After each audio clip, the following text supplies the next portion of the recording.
दिल्ली में कांग्रेस की हुई बैठक में बड़ा फैसला, नेताओं की जवाबदेही जिम्मेदारी तय करने का फैसला है। महासचिवों और प्रभारियों की जवाबदेही तय होगी।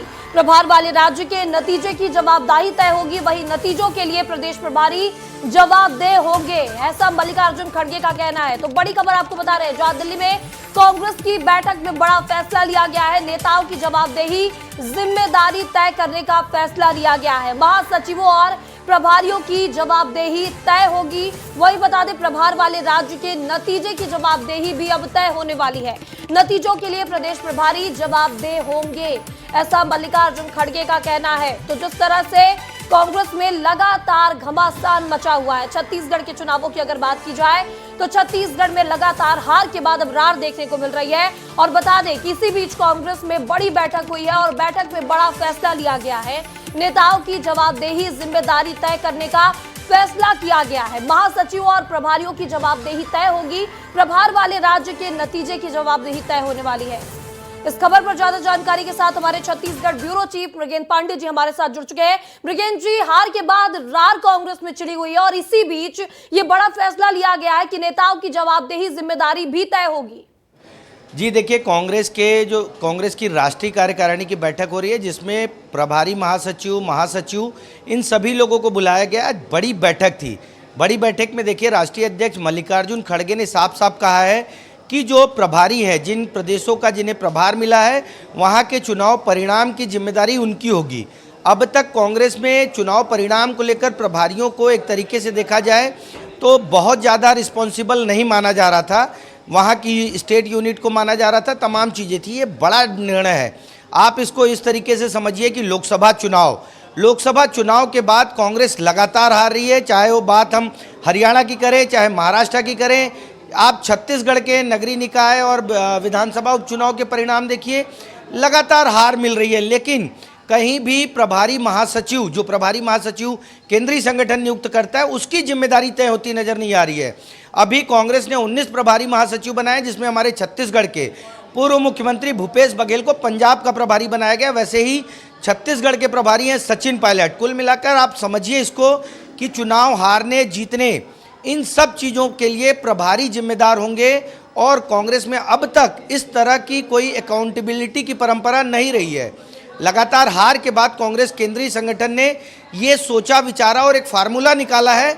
अब देखना होगा इस फार्मूले पर कितना अमल होता है, कितनी जिम्मेदारी तय होती है और जो परिणाम बेहतर नहीं देता उस पर क्या कार्रवाई होती है। जी बिल्कुल, लेकिन मृगेंद्र जी, ऐसे भी इसे देखा जाए, जिस तरह से कार्यकर्ता बीच में यहाँ पर पार्टी छोड़ रहे हैं और आरोप प्रत्यारोप लगा रहे हैं, तो क्या कांग्रेस फूट से बचना चाहती है और फूट से बचने के लिए ऐसा किया जा रहा है? देखिए, कांग्रेस लगभग राज्यों से चुनाव हार चुकी है और बड़े पैमाने पर जो छोटे चुनाव है, नगरीय निकाय, बड़े राज्यों को देखेंगे जहां 80-80 सीट आती है, उत्तर प्रदेश, बिहार जैसे राज्य, वहां पर कांग्रेस जो है जीरो है। पश्चिम बंगाल में जीरो है।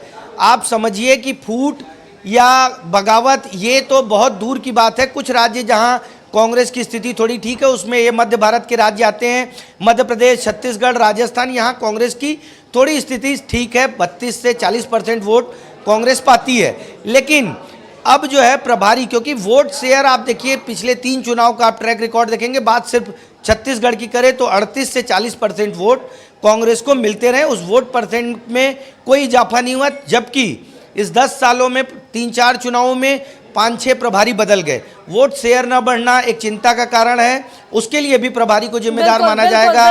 वहां का जो जिम्मेदारी को लेकर यहाँ पर अब फैसला लिया गया है इस खबर पर। और ज्यादा जानकारी के साथ हमारे सहयोगी दिल्ली से अमृत तिवारी भी हमारे साथ जुड़ चुके हैं। अमृत, दिल्ली में कांग्रेस की बड़ी बैठक हुई और बड़ा फैसला लिया गया है कि अब प्रभारी जिम्मेदार होंगे जिस भी राज्य की जिम्मेदारी दी जाएगी।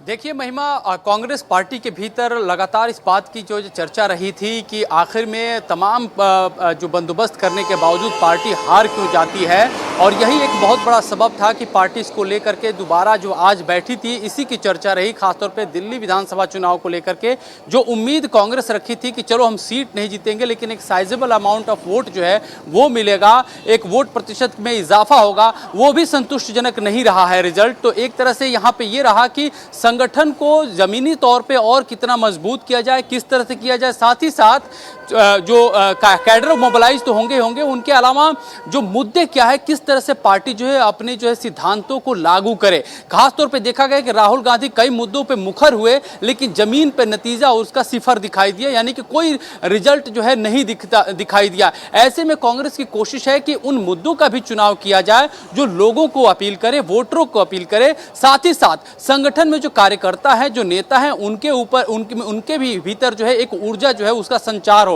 और सबसे बड़ी बात जो कांग्रेस के भीतर रही वो डिसिप्लिन की रही है कि जो भी नेता जिसको जिम्मेदारी दी जाए वो अपने काम को बेहतर तरीके से पूरा करे। खासतौर पे हरियाणा विधानसभा चुनाव के दौरान देखा गया कि जो जिम्मेदारी जिस प्रभारी को दी जा रही थी वो सही ढंग से पूरा नहीं कर पाया था। और इसके अलावा अंदरूनी फूट भी काफी दिखाई देने लगी। जिस तरह से हुड्डा कैंप जो था कांग्रेस के दूसरे पदाधिकारियों को निशाने पर लिया और पदाधिकारी भी हुड्डा को निशाने पर लिए। ऐसे में राज्यों के भीतर की जो गोलबंदी है वो कांग्रेस के लिए सबसे बड़ी चिंता का विषय रही है और इसी को लेकर के भी चर्चा जो है आज की बैठक में इसके केंद्र में रहा कि कांग्रेस को कैसे एकजुट किया जाए जहां से पार्टी जो है अपनी नई लकीर खींच सके। इसके लिए एक बड़ा ही लॉन्ग टर्म प्रोसीजर है, समयावधि काफी ज्यादा रहने वाली है। इस हिसाब से कांग्रेस अपनी तैयारी करने की कोशिश में जुटी हुई है। अब पार्टी एकजुट होना चाहती है और हर पर समीक्षा कर रही है कि किस तरह से पार्टी को एकजुट किया जाए। जिस तरह से कार्यकर्ता अब टूटते नजर आ रहे हैं पार्टी से, तो उन्हें एकजुट करने की कोशिश की जा रही है। तमाम जानकारी के लिए मृगेन जी और अमृता, आप दोनों का बहुत बहुत शुक्रिया।